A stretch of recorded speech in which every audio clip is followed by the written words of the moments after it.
ধরনের মিসাইল বেরই করে নাই।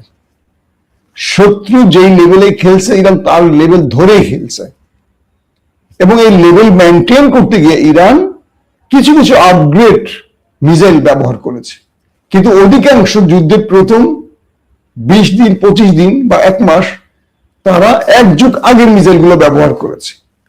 ইরান বলছে যে আমরা এমন কিছু মিসাইল আমরা গোপন রেখেছি যেটা শত্রুর আক্রমণের ভিত্তিতে আমরা ব্যবহার করব। তার মানে ইরানের কাছে আরো ভয়ঙ্কর কিছু আছে।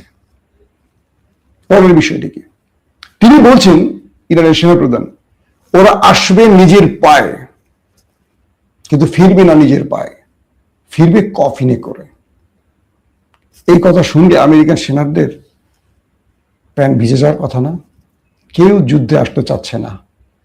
ট্রাম্পকে বলছে তুমি যুদ্ধ বন্ধ করো, তুমি এই পাগলামি করো না, কিন্তু ট্রাম্পের বিচি দুইটা হলো নেতানিয়াহুর হাতে।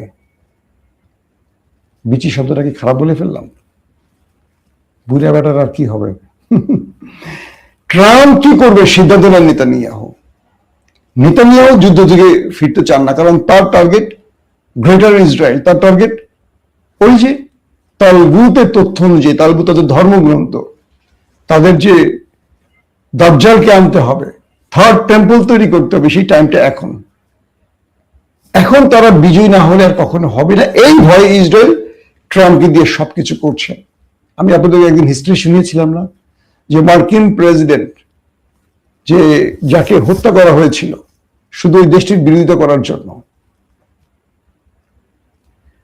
সেই প্রেসিডেন্টকেও মেরেছে, তার ভাইকেও মেরেছে। এরপর থেকেই বিশাল শক্তিশালী দেশটি ক্ষুদ্র দেশের কাছে এরকম হয়ে গেছে। ওরা গুপ্ত হত্যা পৃথিবীতে শ্রেষ্ঠ। তো এই পজিশনে এসে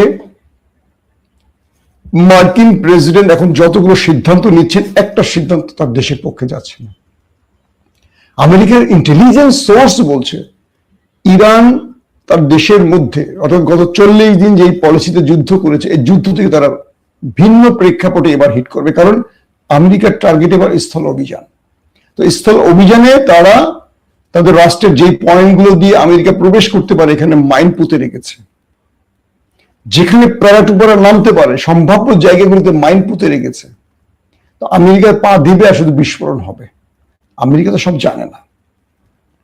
এদিকে আরব বুঝে গেছে আমেরিকা ইরানের কাছে ব্যর্থ হয়ে গেছে। আরব এখন ইরানের সাথে সমঝোতা ব্যস্ত হয়ে গেছে। মার্কিন যুক্তরাষ্ট্রের সবচেয়ে বড় মিত্র সৌদি আরবের ক্রাউন প্রিন্স মোহাম্মদ বিন সালমান বা তার পররাষ্ট্রমন্ত্রী কি বলেছে, আমরা ইরানের সাথে বন্ধুত্বপূর্ণ সম্পর্ক চাই। প্রকাশ্যে বলেছে। কখন? যখন ট্রাম্প মানে আমেরিকার সাথে ইরানের লড়াই বাড়ছে এবং আমেরিকা গালফ কান্ট্রি ব্যবহার করছে। ইরান 2 দিন আগে জাতিসংঘে আরবের বিরুদ্ধে লিখিত অভিযোগ করছে এবং তাদের ক্ষতিপূরণের আবেদন করে আসছে। এই ইরান পুরো আরবের কাছ থেকে বিলিয়ন বিলিয়ন ডলারের ক্ষতিপূরণ চেয়েছে তার দেশে হামলার জন্য। একসাথে কয়টা অ্যাঙ্গেলে খেলছে আরবদের সাথে, আমেরিকার সাথে, ইসরায়েলের সাথে। ইতিমধ্যে গুরুত্বপূর্ণ আরো 2টো খবর পাওয়া গেছে। এক, রাশিয়ার পররাষ্ট্রমন্ত্রী সার্গেই ল্যাভরভ তিনি চীন সফরে গেছেন, শি জিনপিং এর সাথে বৈঠক করেছেন। বলা হচ্ছে মের মাঝামাঝি ভ্লাদিমির পুতিন শি জিনপিং এর সাথে বৈঠকে আসবেন। খেলা কিন্তু জমে উঠছে। অন্যদিকে দেখেন, সার্গেই ল্যাভরভ তিনি শি জিনপিংকে রাশিয়ার বার্তা দিয়ে দিয়েছেন যে ইরানে যদি আমেরিকা স্থল অভিযান চালায় রাশিয়ার সিদ্ধান্ত কি হবে এটি চীন জেনে গেছে। তার মানে এই দুটো রাষ্ট্র নেপথ্যের যে খেলাটা খেলছে এটাকে এখন অন্য স্টাইলে খেলবে। আজকের পরে ধরেন ট্রাম্প ইরানের ধোলাই খেয়ে বা ইরানের কাছে নাক কাটা যাওয়ার কারণে এখন তিনি ইরানের মিত্র, তার চিরশত্রু রাশিয়া এবং চীনের সাথে ট্রাম্প এখন বন্ধুত্ব করতে চান। তাই কালকে বলেছিলেন আমার বন্ধু শি জিনপিং তিনি আমাকে বুকে জড়াবার জন্য অপেক্ষা করছে। আহা, বুকে জড়ানোর কথা শুনে না মনটা খারাপ হয়ে গেল। বুঝছেন মিয়ানেরা? ট্রাম্প বলছে শি জিনপিং আমাকে বুকে জড়ানোর জন্য অপেক্ষা করছে, যে দুইটা মানে সাপ আর বেজি। তার মানে ট্রাম্প সুর পরিবর্তন করছে কেন? তিনি রাশিয়া চীনকে এখন লাইনে এনে ইরানকে একা মারতে চাচ্ছেন। এই দুটোর জন্য পারছেন না, সক্ষম থাকতে অক্ষম হয়ে গেছেন ট্রাম্প।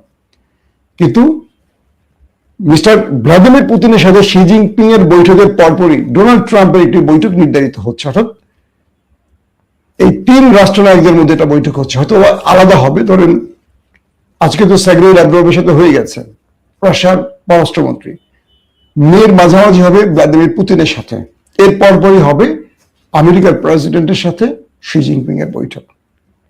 অর্থাৎ পৃথিবী ভিন্ন ব্লকে এগুচ্ছে, ভিন্ন ব্লকে ভিন্ন সুরে ভিন্ন জোটের দিকে এগুচ্ছে। বলা হচ্ছে আরবদের যদি মানে সুস্থ মস্তিষ্ক আল্লাহ দিয়ে থাকে, তারা তো জানে, যেমন সৌদি আরব বুঝে গেছে যে গ্রেটার ইসরায়েল তৈরিতে ইসরায়েল যা কিছু করছে এটা নেক্সট টার্গেট সৌদি আরব হবে, আর তারা কিছু করতে পারবে না।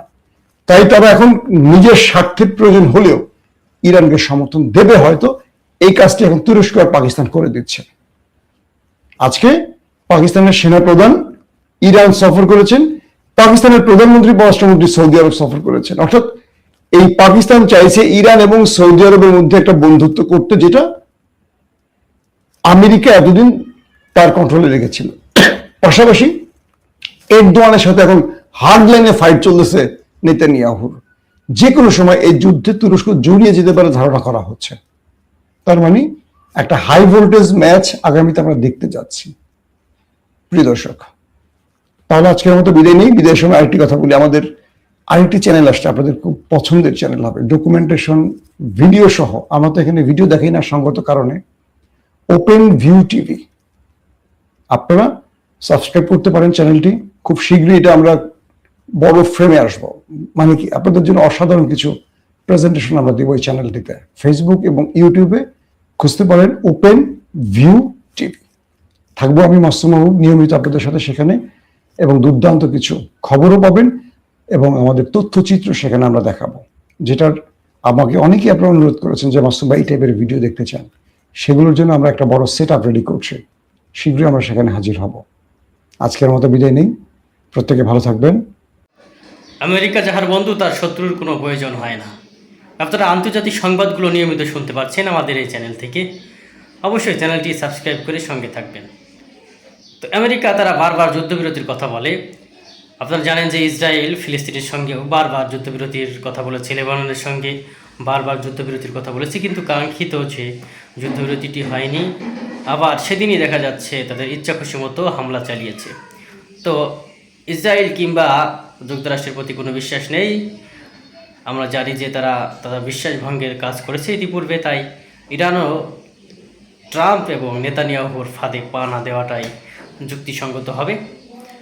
আপনারা জানেন যে সাম্প্রতিক সময়ে যে যুদ্ধ তা বিশ্বজুড়ে তোলপাড় সৃষ্টি করেছে। বাংলাদেশে ব্যাপক তেল আপনারা জানেন যে চ্যালেঞ্জের মুখে পড়ছে এবং তেল সংকট একটা বড় আকারে ধারণ করেছে।